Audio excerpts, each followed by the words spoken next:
Told you I'd make a movie someday.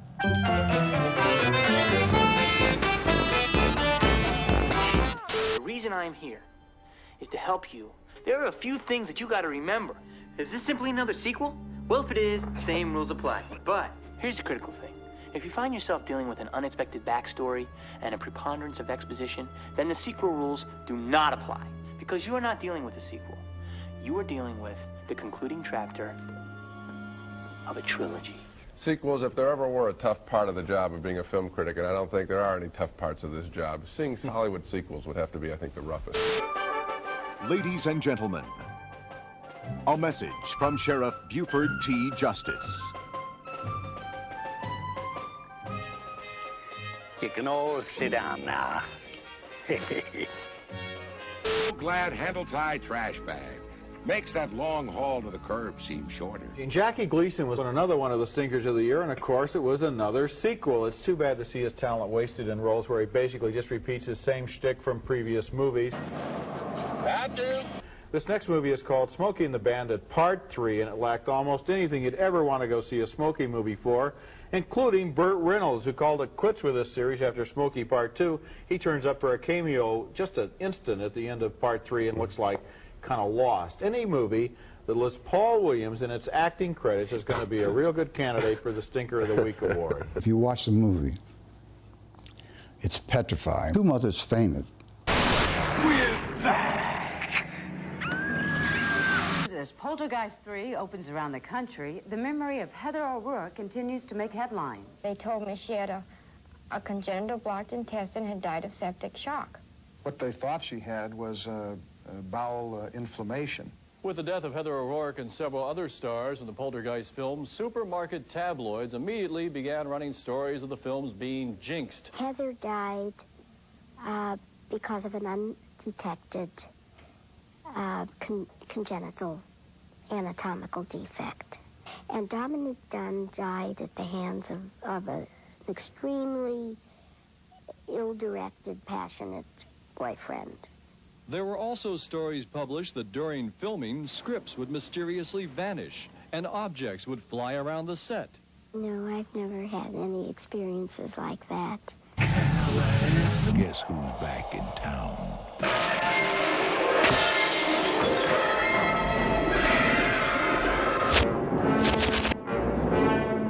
Carol Ann! Carol Ann! Carol Ann.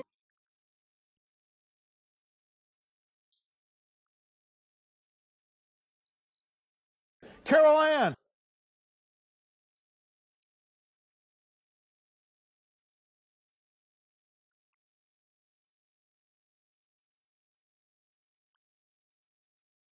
Carol Ann! Carol Ann!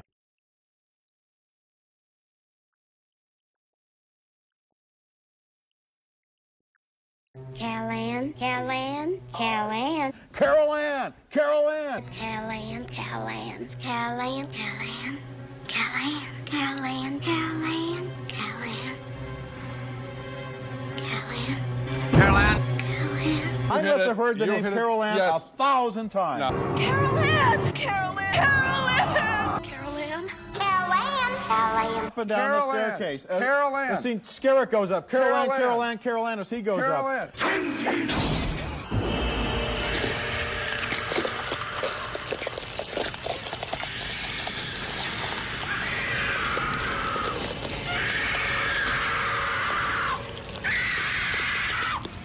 I wonder how many times the name Carol Ann is said in this movie. My guess, you guess, just in a second. Think, 100?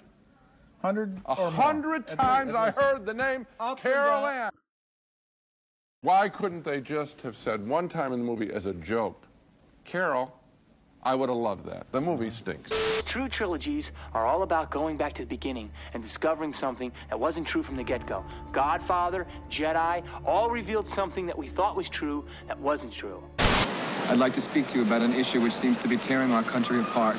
It's Beverly Hills Cop 3, and in a word, I think it's dreadful. It's kind of sad to watch because Eddie Murphy is this giant-sized talent who continues to select one bad script after another. What a waste. All of the excitement has gone out of this series. It's like a video game, especially in the shootout in the amusement park. People pop up, they get shot, they fall over. You completely lose track of how many bad guys there are.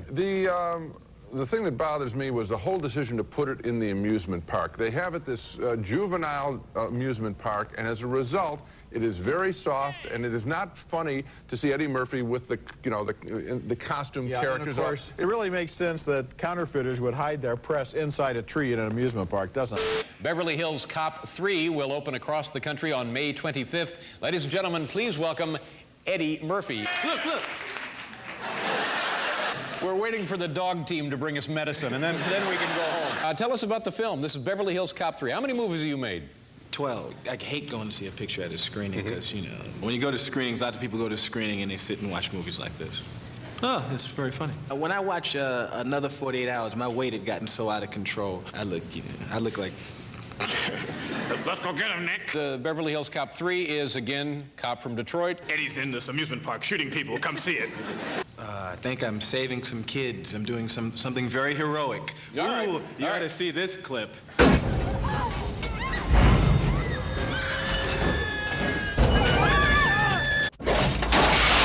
All units in the vicinity of Wonder World, proceed immediately to assist in emergency rescue.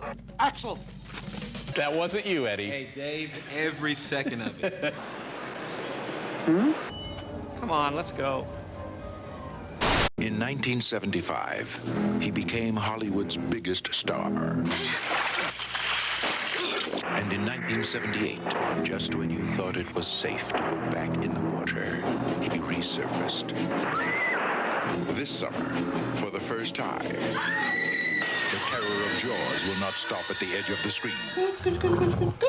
You once said in an interview that cocaine was thinly disguised in the budgets of movies. Which of your movies do you think had the biggest budget in that area?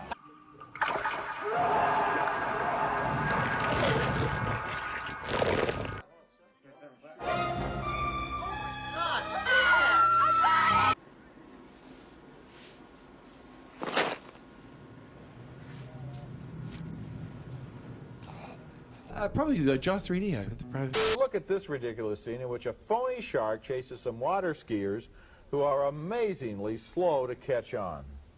Bring him on in!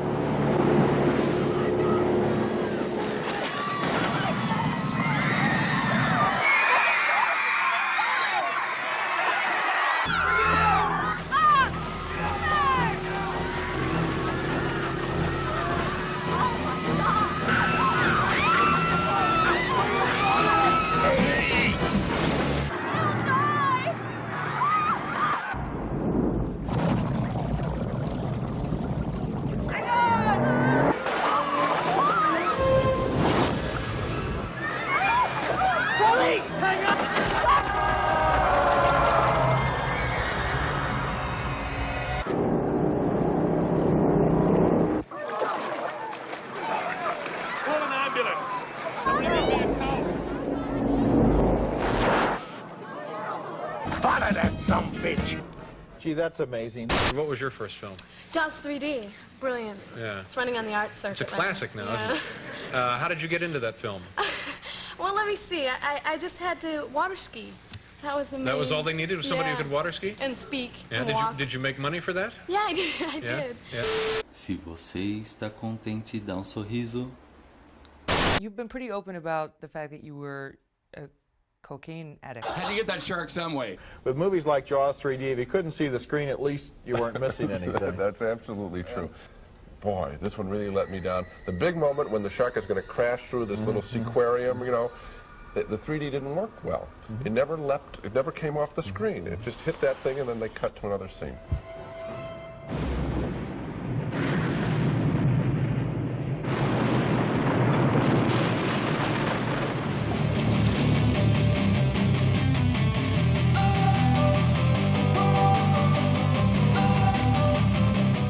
I'd spent many a night screaming. Oh my God. Come on, come on. If you think the first two go-rounds was something, you just watch my smoke this time. Some bitch. See what you done?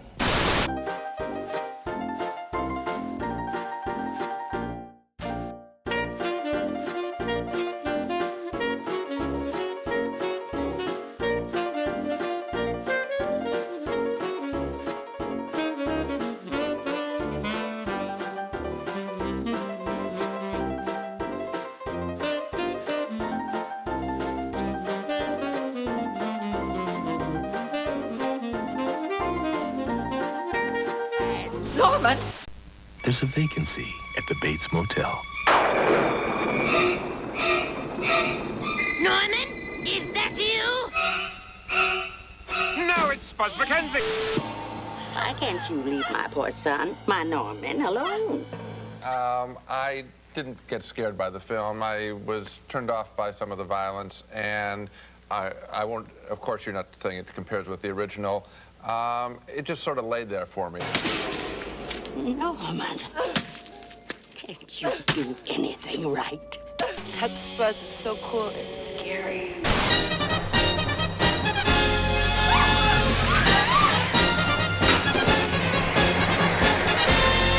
Although this production is exceedingly well made, save for a rousing ending, I wanted more. More humanity, more wit, more laughs. More of a film like the original Raiders of the Lost Ark. What is so about the movie is its machine-like march through Nazi lairs and caves in the hunt for the Holy Grail. None of it is bad, it's just of a piece. Thunderous to the point of pushing one away from the screen. You've got to realize this is the third in the series. Maybe Spielberg is wise to end it at this point. How dare he? Do you remember your reaction, though, to the first one? The first one was absolutely smashing. Did you really believe they were father and son? I didn't. Gene, I think it's kind of amusing. Its sexy leading man reveals his measures of the movie's success. Good-looking son of a bitch, isn't he? In many scenes, Ford looks as if he's doing his own stunts. It looks real. It's a well-paying job. No matter how successful The Last Crusade may become, there's the possibility that, like the film's title, this could, in fact, turn out to be Indiana Jones' Last Crusade. Well, let's not say goodbye. Let's simply say adieu. Well, whether or not it's the last installment in the Raiders saga, Indiana Jones and the Last Crusade rolls into theaters nationwide next Wednesday. In the tradition of Revenge of the Gladiators, Revenge of the Ninja, Revenge of the Nerds. The next chapter in the Star Wars saga, Revenge of the Jedi. I wouldn't give a rat's ass if you was J. Edgar Hoover and he was Machine Gun Kelly. Open the door, Randy. 15 minutes. My room too. Paul, 15 minutes. I'm leaving my legacy. What's the plot this year? What's the plot? This time, And I'm gonna find you. Porky's going to make sure the kids don't survive.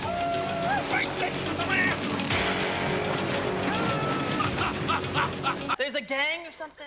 Bad guys. Come on in, bitch. Door's open. Box office receipts for Lethal Weapon 3 are expected to pass the $50 million mark on Tuesday. A good movie is 3 good scenes and no bad scenes. Well, Lethal Weapon 3 has 1 good scene and at least a dozen bad ones. Let's just shoot him. Is he crazy?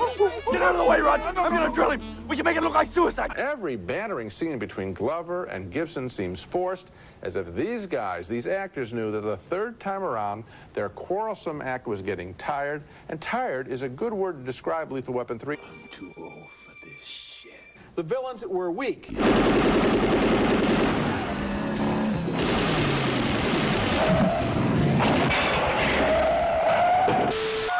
This is good. Do you know what? We have a treat for you guys. This is so cool. Hollywood's hottest kids in costumes. Can I tell you, is that fun? Oh, yeah. No, yeah. All right. Go get your ball.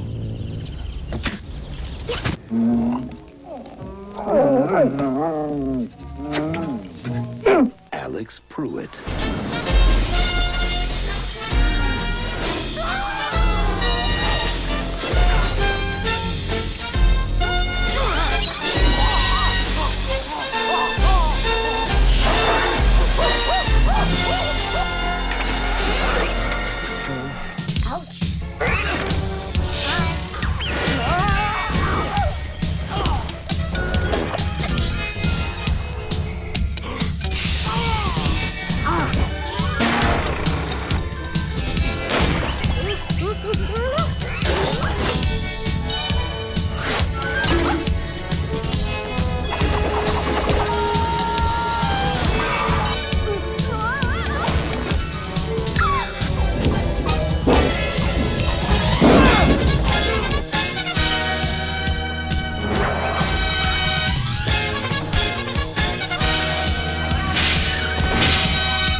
Did you bring me anything? I really feel strongly about this. Sequels probably give more bad experiences in movie theaters than just about anything that the movie industry produces. Mucus that blocks up your nose, phlegm that rattles in your throat. You know, we've knocked the theater owners, we've knocked the production houses for doing this thing. Let's go after another target, and that is the actors themselves. I wonder about the actors who participate in some of these sequels, because I think that they're really sort of burning the audience that helped make them stars. In the old days, there would be a studio executive who said, we better make this second or third or fourth Andy Hardy film pretty good because we don't want the fans of Judy and Mickey to get upset at Judy and Mickey. I'm sure you can explain everything, or maybe you can't explain anything. In the middle of the earth, in the land of Shire, lives a brave little hobbit whom we all admire. With his long wooden pipe, fuzzy woolly toes, he lives in a hobbit hole and everybody knows him. Bilbo Baggins! Head for Taco Bell at warp speed and start collecting Star Trek 3 glasses. Only at Taco Bell. It's just me. Yeah, but that's on the planet of Vulcan, right? Bravest little hobbit of them all. Captain? But one day Bilbo was asked to go What on in a the name of... adventure to the caves below to help some dwarves Am I get back their gold that was stolen seeing by things? a dragon. Not unless I am too. I felt cheated at the end when the words came up, the adventure continues. I guess we're supposed to believe in Star Trek 4. You got me mad.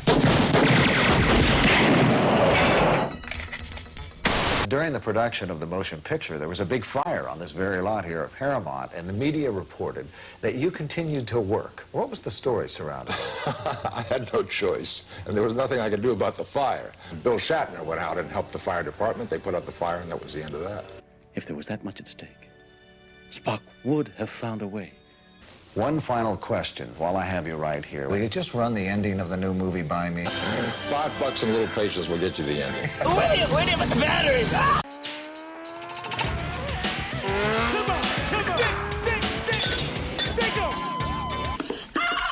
This is a song. I wrote off my first album and goes something like this. You don't call it police academy. Police lobotomy. Get out of here before my brother kills you. No, that way, not that way, this way. This way, over there, go right now. They've done it again. Like the Friday the 13th movies and the Rocky movies, the Police Academy movies are brand names by now. You've seen one, you've seen them all. Number 3 is the most lame-brained of the lot, a dim-witted series of dumb sight gags. I suppose that the Police Academy movies are trying to do something sort of innocent and harmless in their own way, at a time when so many movies are filled with high-tech violence and soul-searching despair and the sex lives of obnoxious adolescents. Here's a movie that only wants to be good, dumb fun. This thing is directed as if it were asleep. The moment you have the chance to stop and think in a movie like this, it's all over. It's a trap. Oh, why not? I saw kids in front of the car disappear. And I was waiting for that. Far out. I read the first script that was given to me, and I didn't like it. Do you feel that out there someplace will be some people who will be offended by this? It's obvious. It's a joke. It's not real. Oh, yes. I'm president of the Feline Association of North Dakota. There's no cat.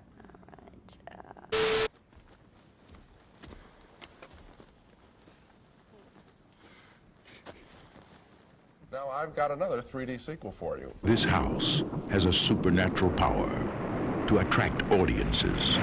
Hold it! I just have to tell you about the Aren't You Hungry for a Whopper game at Burger King. A new dimension in the technology of terror. This really tries our patience, asking us to believe that yet another sucker would actually buy the same disaster-plagued house. The whole world knows the story of this house.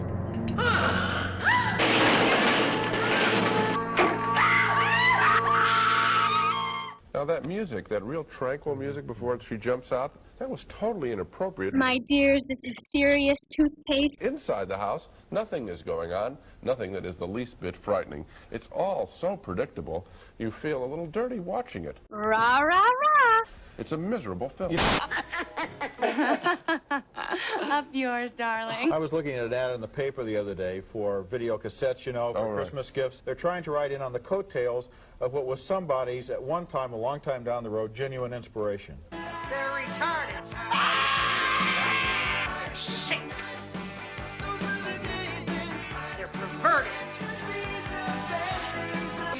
funniest part. Well, it's not a day at the beach making movies. I mean, I thought it was at one time when I first started. Superman, you're just in a slump. You'll be great again. Do it, Superman. This movie is more simple-minded than the other two Superman films. Superman 3 doesn't have the human touch of the first two movies. I like it even less than you did. It does something I didn't think a Superman movie could ever do for me, and that is bore me.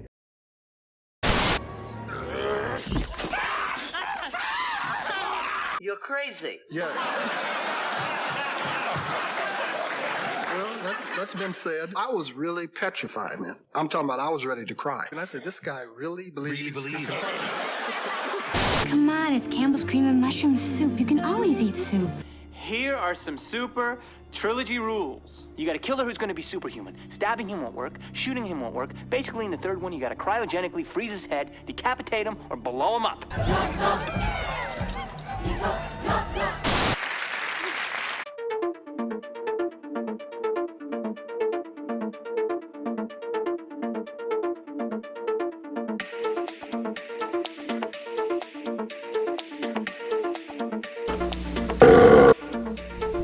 I don't think he's from around here. Was there an alien on board? Yes. It's here! Mark Shearer talked with Weaver about Alien 3. People go to see men in pictures, and they don't go to see women. It's really great. I'm really enjoying it. They think we're crud, and they don't give a fuck. Fuck that thing. Let's fight it. It's a great movie to look at, but the chase scenes at the end are drawn out and repetitious, and so I have to give it a thumbs down. The monster didn't show me any new tricks. It's just chase. They run around and around, and the monster runs around after them, and it goes on, and that's it. Dr. Emmett L. Brown here. Through the wonder of video spectronomy, I'm recording an amazing phenomenon. Switching to X-ray mode reveals one toy each week when you buy your kids a $1.99 McDonald's Happy Meal. Time's up, Run!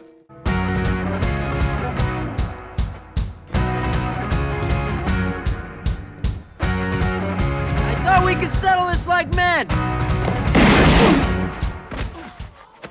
And action!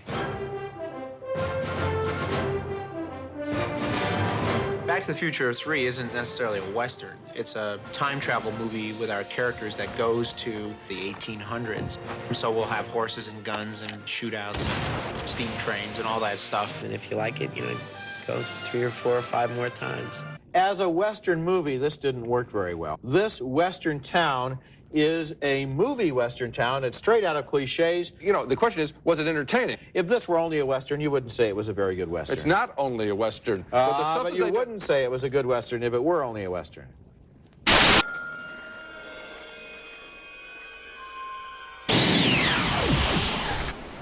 Shoes! I need shoes!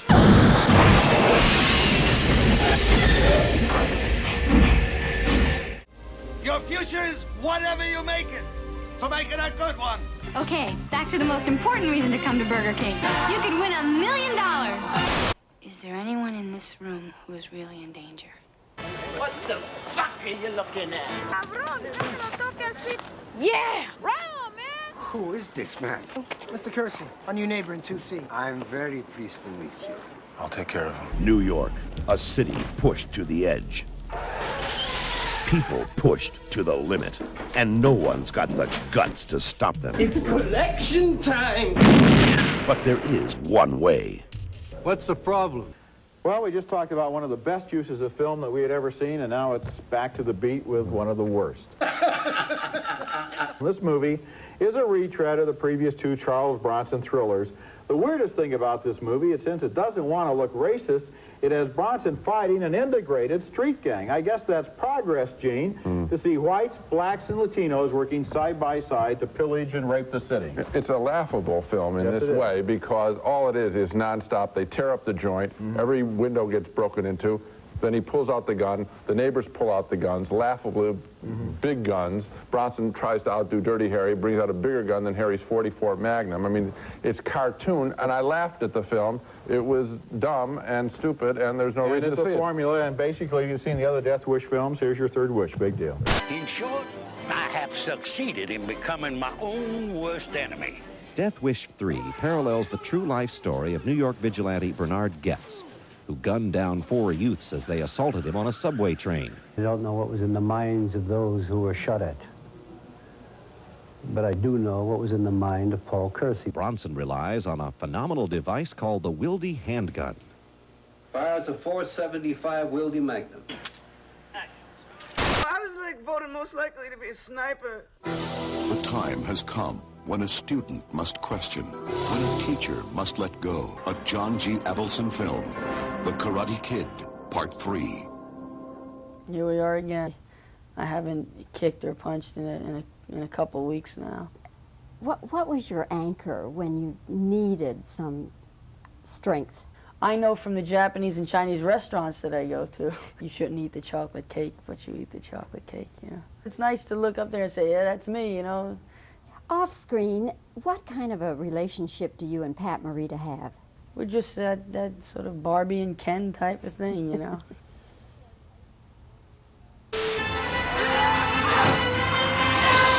I had a problem this time with Ralph Macchio's lead character of Daniel. Macchio plays him so relentlessly upbeat that the character loses the credibility of the first film. One-note performance, yeah. Pat Morita is fine, but then Macchio's girlfriend seems like a dunce. I've seen it, and I don't need to see it again. I don't need to see it a third time. There was nothing in this movie that is fresh. Not special, just acceptable. These movies pay lip service to nonviolence, and then they just turn into another blood feast. For everything that I liked about this picture, there was something I didn't like. Oh, you're right. My approach doesn't work. I'm going to beat the stuffing out of you, and that's the solution to the problem. You know what I'm referring to when I talk about him being so upbeat that it gets a little bit oppressive at times? Yes, sir, you're right. I'm sorry. All right. After being mortally wounded in the line of duty, Officer Murphy is outfitted by OCP with bulletproof titanium robotic parts and with computer-enhanced motor and sensory capabilities. He has become the ultimate super cop. Trish, take the kids upstairs. He's back. Back online. Back on duty. You think it's him? America's #1 crime-fighting cyborg returns in an explosive action-adventure. Nice try, Priest. Let the hen fry the chicken.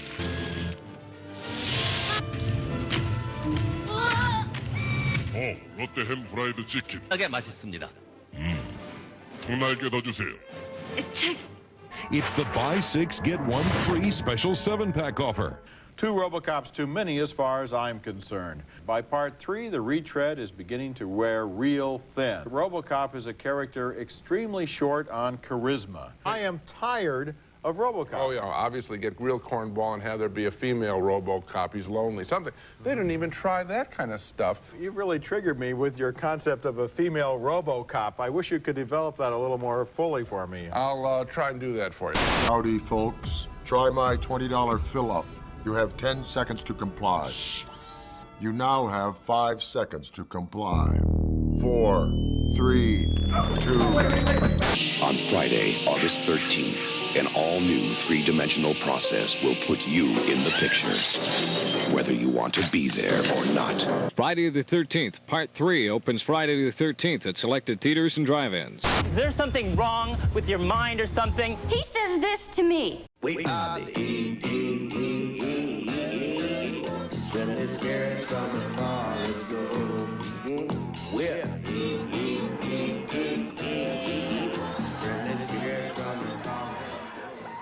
You called for backup?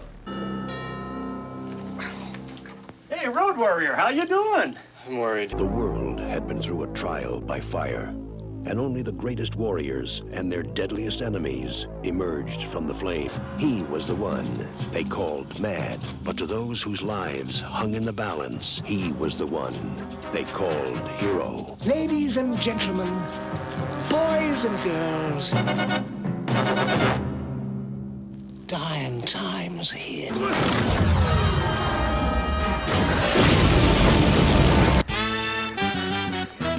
Could practically drive nails through his feet, and he wouldn't. No, I'm serious. You wouldn't feel it. Mad Max is his name. Mad Max is back in Beyond Thunderdome. Kids are going to want toys out of this film. Basically, I'm fucked. people are going to dress like out of this film. I think Tina Turner probably was able to dress out of her own clothes closet. It was really quite uncomfortable. You didn't mention the power source, the Thunderdome, which is methane gas from the pigs who live in the basement.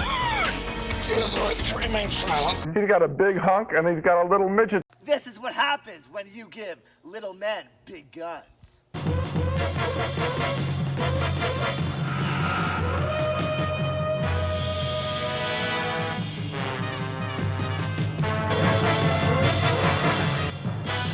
Mel Gibson,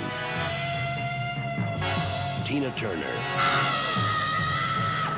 Mad Max, Beyond Thunderdome. It's great, Doc.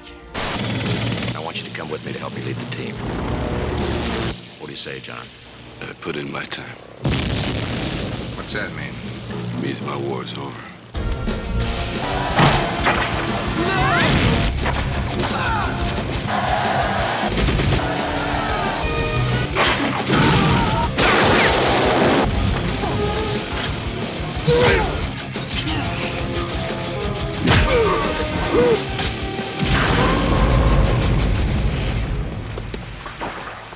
It's good timing. Rambo 3 has the hardware, but it doesn't have the heart. I don't know how to review it. The first time was for himself. The second time was for his country. This time, Rambo, something went wrong. Teaming up with Mr. T, cereal that's getting on the team that knows how cool breakfast can be. I pity the fool, and I will destroy any man who tries to take what I got.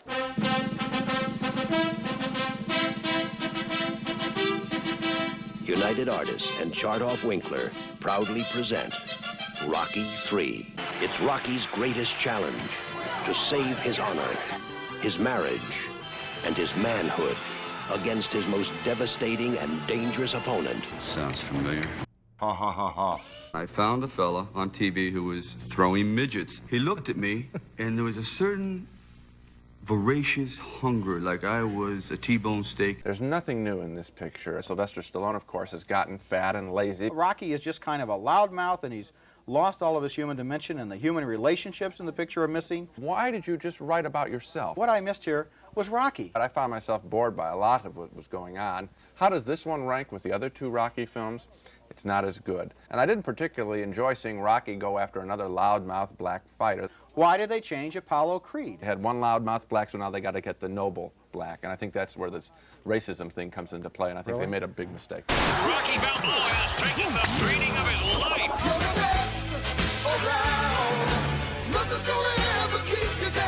I'm sorry. It's the final chapter. It could be fucking Reservoir Dogs by the time this thing is through. Anyone, including the main character, can die. The past will come back to bite you in the ass. Whatever you think you know about the past, forget it. The past is not at rest. Any sins you think were committed in the past are about to break out and destroy you.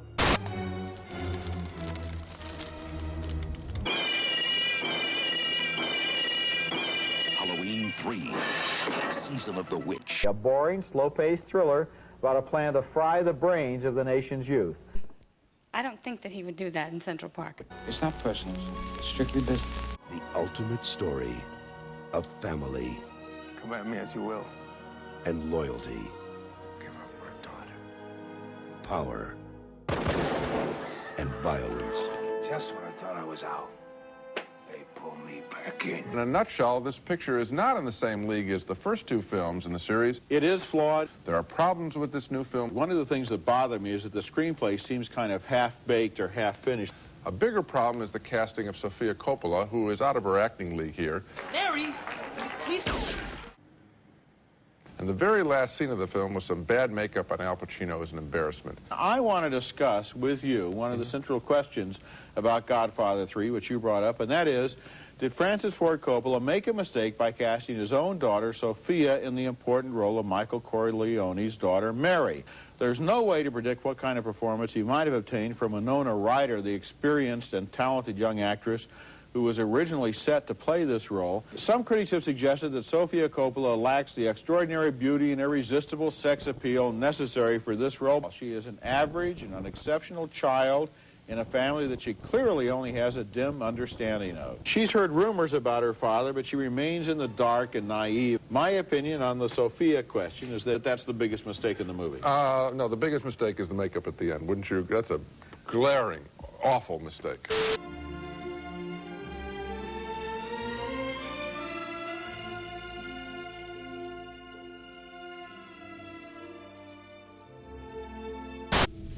Our true enemy has not yet shown his face. Well, it's such a strange situation. Shop smart, shop S-smart. Yo, she-bitch. Let's go. Groovy. Give me some sugar, baby. This is my boomstick! First you want to kill me, now you want to kiss me.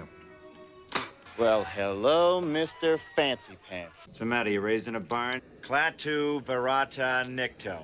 Let's talk about how I get back home. Shop smart. Shop S-smart. I'll crush each and every one of you. Oops. I'm blind. I'm blind. Clatu Verata.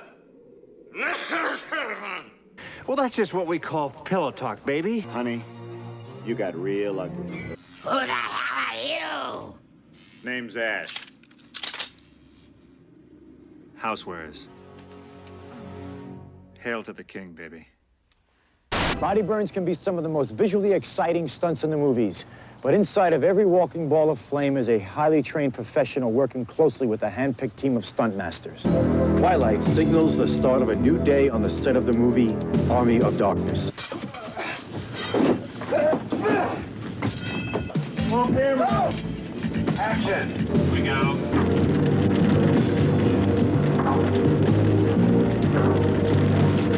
Director Sam Raimi, who created the memorable film Darkman a few years ago, is back with the third installment of his Evil Dead series. Well, opening this week in theaters across America is Army of Darkness, the latest slice of cinematic daring from cult hero director Sam Raimi. Oh! Okay, picture this. He's a guy from the 20th century. He lands among the knights of the Dark Ages, but he fights with a chainsaw and he drives a 73 Oldsmobile. Well, they bought it. The challenging task now is of actually making it work. Army of Darkness got decidedly mixed reviews from audiences we spoke with in our exclusive movie track poll. Now, there's a lot wrong with Army of Darkness. The special effects, as you could see, are great, but there isn't a single interesting human being in the film. There's also very little wit, and this surprised me, no real love interest. The problem is, it's not that funny because most of the funny stuff in this movie was already seen in his movie from 1987, Evil Dead 2, which this one is allegedly kind of a sequel to. And I liked Evil Dead 2 so much more that I can't recommend But this you know one. what I'm talking about. When he's standing among the troops, the old English troops there, they're meaningless to us. Yeah, they are. Bruce Campbell, he's a pretty much of a stiff, I think. So really, you watch the special effects. No, Bruce Campbell, I think, does exactly what the role calls for. Oh, but he could have a little more personality. I ain't that good. I'm afraid our furry companion has gone and done something rather rash.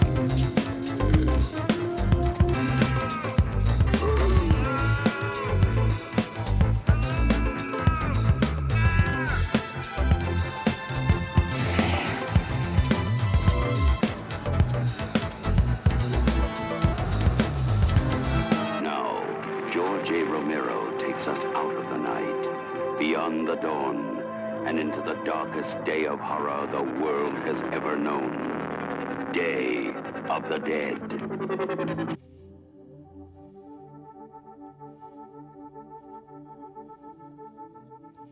This is an awful film, actually. This film is like a trip to a rendering factory. I thought this movie was a real disappointment, especially after Dawn of the Dead, which I admired very much. Romero has pulled out all the stops and turned Day of the Dead into a real bloody, gory geek show. That's all you see is just blood and guts being thrown across the floor of the garage or wherever they shot this picture. If you start screaming in the first scene of the movie, you have no place to go. This movie is filled with a lot of nasty...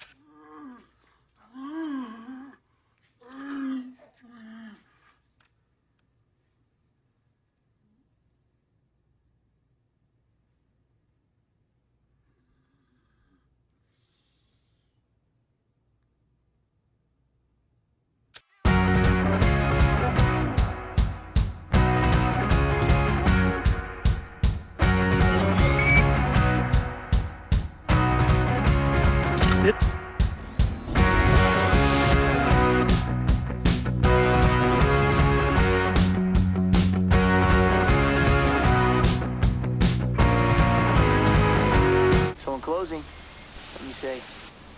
luck, Godspeed, and for some of you, I'll see you soon, because the rules say some of you ain't gonna make it. I didn't. Not if you're watching this tape.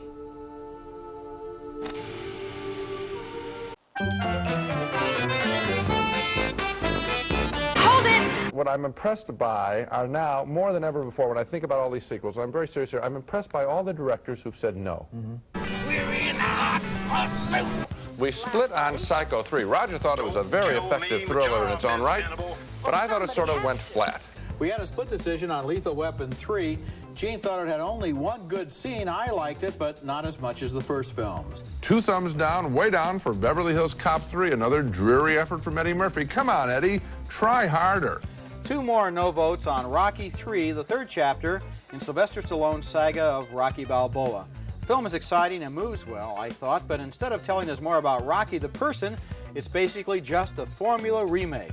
2 thumbs down for Robocop 3, an unnecessary outing for the chromium cop who clanks around Detroit repeating old programming and old plots. You know, I want to make one last point about the sequels before we go. If we do anything for people on our show for the whole year long, let it be this.